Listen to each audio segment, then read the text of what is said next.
So ಸ್ನೇಹಿತರೆ ನೋಡಿ, ನಮ್ಮ ರಾಷ್ಟ್ರಪತಿ ಬರ್ತಾ ಇದ್ದಾರೆ ಅಂತೇಳಿ ಸುಮಾರು ಆಲ್ಮೋಸ್ಟ್ 20 ನಿಮಿಷದಿಂದ ರೋಡು ಬ್ಲಾಕ್ ಮಾಡಿ ಇಟ್ಟಿದ್ದಾರೆ. ನೀವು ನೋಡ್ಬೋದು, ಜನರನ್ನು ಬಿಡ್ತಾ ಇಲ್ಲ, ಅಷ್ಟೊಂದು ಬಿಟ್ಟಿದ್ದಾರೆ. ಇಲ್ಲಿ ಕಾರೆಲ್ಲ ಜಾಮ್ ಮಾಡಿದ್ದಾರೆ. ನಾವು ವಿಡಿಯೋ ಮಾಡೋಕ್ಕೆ ಹೋದ್ರೂ ಮೇಡಮ್ ಅವರು ಹೊರಗಡೆ ಸೈಡ್ಗೆ ಹೋಗಿ ಅಂತಾರೆ. ಜನ ಓಡಾಡೋಕ್ಕೂ ಬಿಡ್ತಿಲ್ಲ. ಸೊ ಇದೆಂಥ ಪ್ರಜಾಪ್ರಭುತ್ವ ಅಂತ ನನಗೆ ಗೊತ್ತಾಗ್ತಾ ಇಲ್ಲ. ನೋಡಿ, ಫುಲ್ಲು ಖಾಲಿ ಹೊಡಿತಾ ಇದೆ ರೋಡು. ನೋಡಿ, ಆ ಕಡೆನೂ ಒಂದು 200 ಮೀಟರ್ಸು ನೋಡಿ, ಅಲ್ಲಿ ಜನರನ್ನು ಅಂದರೆ ರೋಡಲ್ಲಿ ಓಡಾಡೋಕ್ಕೆ ಬಿಡ್ತಾ ಇಲ್ಲ. ನೋಡಿ, ಇವಾಗ ಬರ್ತಾ ಇದ್ದಾರೆ. ಸೊ ನೋಡಿ ಇಲ್ಲಿ, ಸೊ ಇವ್ರನ್ನ ನಾವು ಓಟ್ ಹಾಕಿ ಸೆಲೆಕ್ಟ್ ಮಾಡಿ, ನಾವು ಇವ್ರ ಮುಂದೆಗಡೆ ಮೂರ್ಖರಾಗಿ ಗುಲಾಮರಾಗಿ ನಾವು ನಿಂತ್ಕೊಂಡಿದ್ದೀವಿ. ಜನರು ನೋಡಿ ಇಲ್ಲಿ. ಸೊ ಇಲ್ಲಿ ಇವರು 0 ಟ್ರಾಫಿಕಲ್ಲಿ ಹೋಗ್ತಾ ಇದ್ದಾರೆ. ಸೊ ಅದಕ್ಕೆ ಸ್ನೇಹಿತರೆ ಹೇಳೋದು, ನಿಜವಾದ ಪ್ರಜಾಪ್ರಭುತ್ವದಲ್ಲಿ ರಾಷ್ಟ್ರಪತಿ ಪ್ರಧಾನಮಂತ್ರಿ ಬೇಕಾದ್ರೆ 0 ಟ್ರಾಫಿಕಲ್ಲಿ ಓಡಾಡಲಿ. ಪ್ರತಿಯೊಬ್ಬರು 0 ಟ್ರಾಫಿಕಲ್ಲಿ ಓಡಾಡ್ತಾರೆ ಅಂತಂದರೆ ನಮ್ಮ ಟ್ಯಾಕ್ಸ್ ಮನಿ ಎಷ್ಟು ಅವರು ಲೂಟಿ ಮಾಡ್ತಾ ಇದ್ದಾರೆ, ನಮ್ಮ ಟ್ಯಾಕ್ಸ್ ಮನಿ ಎಷ್ಟು ವೇಸ್ಟ್ ಮಾಡ್ತಾ ಇದ್ದಾರೆ ಯೋಚನೆ ಮಾಡಿ ನೀವೇನೆ. ನೋಡಿ, ಇದೇನೆ ಬಂದರು ಅನಿಸುತ್ತೆ. ಸೊ ಲಾಸ್ಟ್ 20 ನಿಮಿಷದಿಂದ ಅಲ್ಲೂ ಜಾಮ್ ಆಗಿದೆ.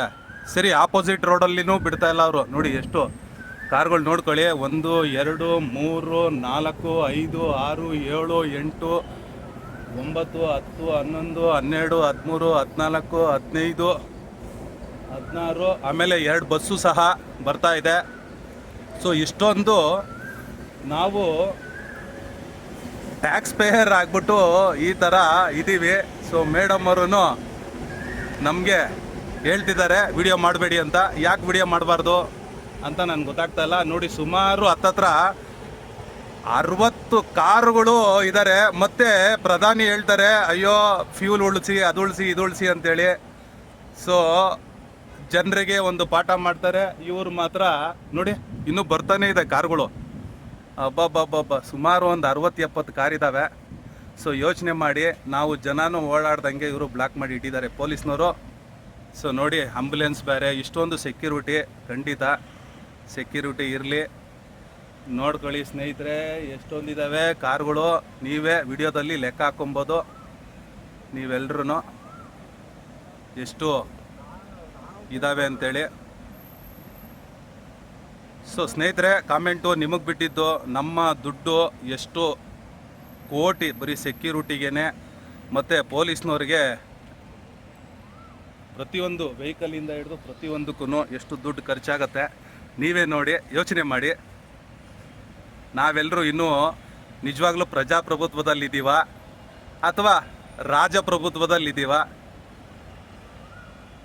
ಸೊ ವಿಡಿಯೋದಲ್ಲಿ ನಿಮ್ಗೆ ಎಲ್ಲ ವೆಹಿಕಲ್ಸೂ ಕಾಣಿಸ್ತಿರುತ್ತೆ. ಸೊ ಆಲ್ಮೋಸ್ಟು ನನ್ನ ಪ್ರಕಾರ ಫಿನಿಶ್ ಆಯಿತು ಅನಿಸುತ್ತೆ. ಸೊ ನೋಡಿ, ಇವಾಗ ಜನರಿಗೂ ಓಡಾಡೋದಕ್ಕೆ ಬಿಡ್ತಾವ್ರೆ. ಸೊ ನೋಡಿ, ಈ ಥರ ನಮ್ಮ ಪರಿಸ್ಥಿತಿಗಳು ನಮ್ಮ ಭಾರತ ದೇಶದಲ್ಲಿ. ಇದೆಲ್ಲ ಯಾವಾಗ ಫುಲ್ ಸ್ಟಾಪ್ ಆಗುತ್ತೆ ಅನ್ನೋದು ಗೊತ್ತಿಲ್ಲ. ಸೊ ಇದಕ್ಕೆಲ್ಲ ಫುಲ್ ಸ್ಟಾಪ್ ಆಗಬೇಕು ಅಂದರೆ ನಾವು ವಿಚಾರಕ್ಕೆ ಓಟ್ ಹಾಕಿ ಜನರ ಕೈಲಿ ಅಧಿಕಾರ ತಗೊಂಡಾಗ ಖಂಡಿತ ಇದು ಬದಲಾವಣೆ ಸಾಧ್ಯ. ಇಲ್ಲ ಅಂತಂದರೆ ಇದೇ ಥರನೇ ಮುಂದುವರಿತಾ ಇರ್ತದೆ ನಮ್ಮ ಗುಲಾಮಗಿರಿ ಮೂರ್ಖತನದ ಪ್ರಜಾಪ್ರಭುತ್ವ. ಯೋಚನೆ ಮಾಡಿ ಸ್ನೇಹಿತರೆ, ಯೋಚನೆ ಮಾಡಿ ವಿಚಾರಕ್ಕೆ ಓಟ್ ಹಾಕಿ ಜನರ ಕೈಲಿ ಅಧಿಕಾರ ತಗೊಳ್ಳಿ. ಜೈ ಕರ್ನಾಟಕ ಮಾತೆ.